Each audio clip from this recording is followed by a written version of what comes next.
دویمه مسئله د اعتکاف ده چې دا اوس ورځو کې را روانه ده د دې روژې غالبا نن به 18مه ورځ نو د شلم په ورځ چې د شلم روژه ونیول سوله سبا نه بل سبا هم نه د دوشنبې په ورځ باندې ماښام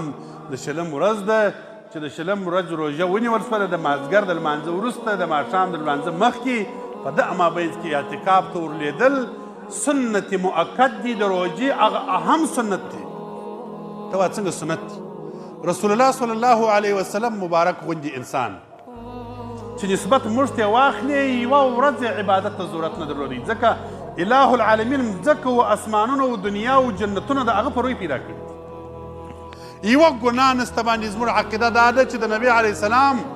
صلی الله علیه وسلم او ټولو انبیاو باندې یوه ګناه لا نسته نه کشنۍ نه لو په ټول عمر یوه ګناه نسته چې سړی دغسې وي چې یوه ګناه نه په ټول مخلوق کې په انسانانو کې په پیرانانو کې په ملائکو کې په ټولو مخلوقاتو کې پاک انسان هغه محمد مصطفی صلی الله علیه وسلم در هغه پاک په ملائکو کې هم نسته چې یو سړی دغسې پاک وي هغه به نو با عبادت ته څه ضرورت لري خو رسول صلی الله علیه وسلم په ټولو زندگی حیات کې چې روژه یې نیولې ده اعتکاف یې نه دی پرېږدي ټول عمر یې کوي حتی د عمر په آخري کال باندې د الله حبیب علیه السلام چې وفات کېدی 6 ورځې اعتکاف وکړي بعض علما کرام فرمایي چې دا ولې 6 ورځې وکړي و یو کال په سفر کې نبی علیه السلام په روژه کې جهاد ته وتلی و د الله حبیب علیه السلام په روژه کې جهادو ته وتی جهاد به یې کوي په سفر کې و د جهاد په خاطر باندې اعتکاف پاته سو نبی علیه السلام په آخري کال قضا را وګرځول چې دا ولې راسه پاته سو آخري کال نبی اسلام 6 ورځې اعتکاف داسې اهم سنت د حبیب علیه السلام ثوابونه خطیر دي درده نبی کریم صلی الله علیه و وسلم مبارک فرمایي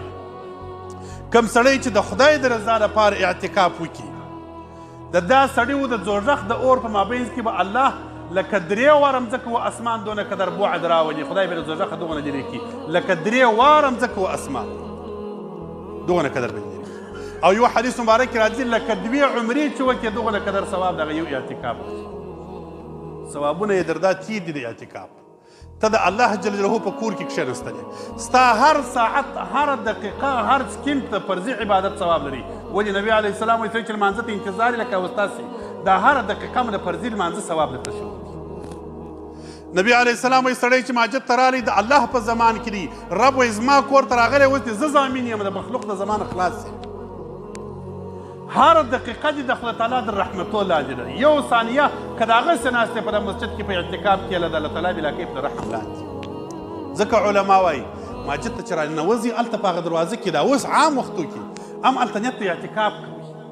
بس د دې یو ساعت دپاره ماجد ته ځم په نیت ته اعتکاف ځم دلته چې اوس ناست یاست په نیت ته اعتکاف چې راننوتاست دغه یو ساعت ته کښېنې دا په 10 دقیقې کښېنې لمانځه ته راځې دا دې د اعتکاف ثواب اعتکاف یو واجب دی چې سړی پر ځان نظر کړي یو سنت دی په دې آخري 10 ورځو کې یو مستحب دی مستحب دا دی که د 5 دقیقو دپاره ماجد ته ورتللې چې د دروازه اور اړه یې د ځان سره نیت وکړي چې د اعتکاف په نیت ورغله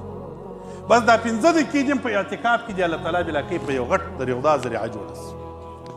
خو زموږ خلکو څه کړي دي اعتکاف یې د ماجد پر ملا باندې فرض بللی دي یا پر طالب باندې واجب دی خامخا به ملا او طالب ولیږي په ګرده کلي کې د سپین ږیري د هغسې ناست دي چې وپوښتنې ځینې وکړي کورونه هم ځینې په عذاب دي کوچنیان هم ځینې په عذاب دي روژه یې هم ګرده په غم پر کور تېره کړې ده خو اعتکاف نه کوي پیچیش کوي سپین ږیرو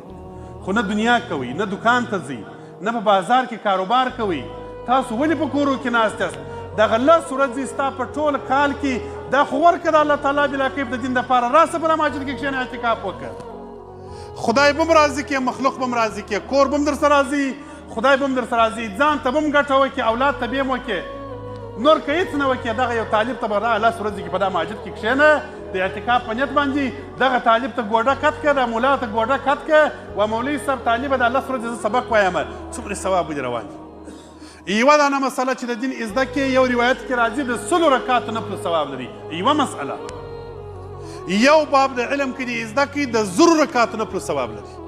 ته به څونه ثوابونه وګټې په د روژې کې شروط صلات ته شروع کړه پر د طالب قرآن پاک باندې زده دغه شروع کړه سپاره شروع کړه اعتکاف ته ور ولوېږي مؤکد سنت دی یقینا د افسوس ځای دی چې خلکو ته وګورم زموږ په دې عوامو خلکو کې خاص کر په دې ساراو خلکو کې دا داسې یو تعجب شی دی په ماجد کې د اعتکاف سړی ولا که پیدا کېږي څوک ور ولوېږي ګردو سترګې ملا او طالب ته نیولي دي چې ملا او طالب ورلوېږي. وروره ملا هم د خپل ځان دپاره ورلوېږي، ستا دپاره نه ورلوېږي. که طالب ورلوېدی د خپل ځان دپاره ورلوېږي، ستا دپاره نه ورلوېږي. ته د خپل ځان غم وخوره، خپله فایده پیدا کړه. که د دنیا اور ته دې یو څوک ورچي، الله دې مو د آخرت اوره وساتي. که دنیا اور ته دې یو څوک ورچي او تا ته ووایي چې په دغه اور کې یا به 1 ساعت په دغه اور کې درېږې 1 غنټه یا به 1 میاشت دلته په مسجد کې کښېنې، ته کومه خوا خوښوې؟ یو سړی لا نسته چې 1 ساعت اور خوښوم، وایي چې کال په مسجد کې کښېنم خو اور ته مه ورچي. دا چې د آخرت د ابدي اوره خلاصېږي او ته ناست یې په کور کې وایې چې بس زه څه کوم، زه ضرورت نه لرم، زما ثوابدانۍ ډکه ده، د ګناه ځای دې نه دی ډک، ثوابدانۍ دې ډکه سوې ده وختي بیا. یا وروره ثوابدانۍ که ډکېدلی رسول الله صلی الله علیه وسلم مبارک به دا کار نه کولی. د الله حبیب علیه السلام به دا پښې مبارکې وپړسېدلې دغسې ټوله شپه پر دې عبادت ولاړو، الله ته به یې ژړل. په روژه کې خصوصي ژړاوې خدای ته کړي دي، ګرده شپه به تر سهاره پورې الله ته ژړله، په ژړا به یې تېره کړل. مور مبارک ورته ویل الله حبیبه ته خو خدای بخښلی، ته ولې ژاړې؟ رسول الله صلی الله علیه وسلم زه د خدای شاکره بنده نه یم، خالي بخښه ده، خدای خو پر ما شکر واجب دی چې شکر یې ادا کړم. دا اعتکاف ته ور ولوېږي. د کلي خلک که څوم شرعي مسله داره ګوري، راجح قول عبدالمختار لیکلی دی چې زموږ په دې ګرده اوزه کې په یوه مسجد کې یو سړی ور ولوېږي، د دې نورو مسجدانو غاړې خلاصې دي، سنت کفایي دي، په هر مسجد کې ورلیدل نه دي ضروري. عبدالمختار دا خوا راجحه بلېده، خو علامه عبدالحی لکنوي رحمه الله مجموع رسایل کې یوه رساله پر اعتکاف لیکلې ده. هغه به ویل چې د ټول کندهار په ښار کې سړی ور ولوېږي، ګرده ښار یې معتبر بلل دي چې په ټول ښار کې یو سړی ور ولوېږي، د ګرده ښار غاړې خلاص دي. بعضې علما به وایي چې یا د هر مسجد سنت دی په مسجد کې د یو سړی ور ولوېږي، خو زه وایم چې موږ دې ته ولې ضرورت پیدا کوو چې یو سړی ور لوېږو؟ وایي چې سږ کال په مسجد کې زه ووینم را روانه جمعه چې زه راځم چې دلته یو 20 سپین ږیري خو سره ناست دي کتار او په مسجد کې ورلیدلي. ها که تاسو اتره سره ولوېږه، زه کور مې هم لرې دی، کارونه مې هم ډېر دي، خو ستاسو دپاره بیا په دې خاطر چې تاسو موږ دین زده کړو درسره لوېږم، درسره تیار یم. ونیسئ د کلي سپین ږیري ځوانان ګرد نومان ولیکئ، دلته ور ولوېږئ، زه به هم درسره ولوېږم، سبقان به در شروع کړم، قرآن پاک به در شروع کړم، مسلې به در زده کړم. ور ولوېږئ، که نه خو د طالبان مسته په مسجد کې ملایان درسره ستا دلته درسره اوسېږي،